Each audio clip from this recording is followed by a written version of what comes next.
Escutando tá bom, louco. Tira uma pira então.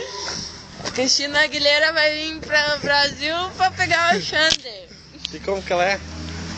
É peluda. É de plástico? É de plástico, O que louco. mais? Você quer peluda ou depilada? Depilado. Então eu vou arranjar ela e uma caixa de cerveja. Que cor? Skol, é Skol, Não. desce redondo. Que cor, Tonga? Ah, que cor do quê? A cerveja? Deve ser amarelo, cor de xixi. Deve ser. De nada.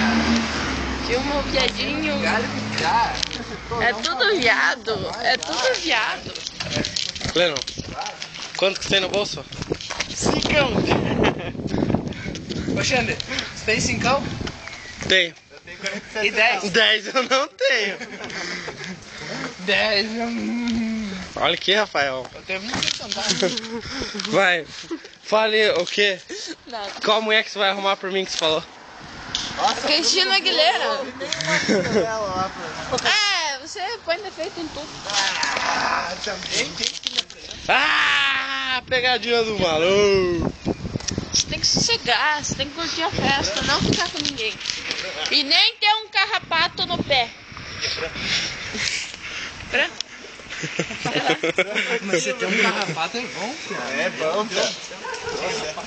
Uma mulher que pega na tua bunda. Pega na tua bunda. Com certeza não é ela. É assim, ela pegou na minha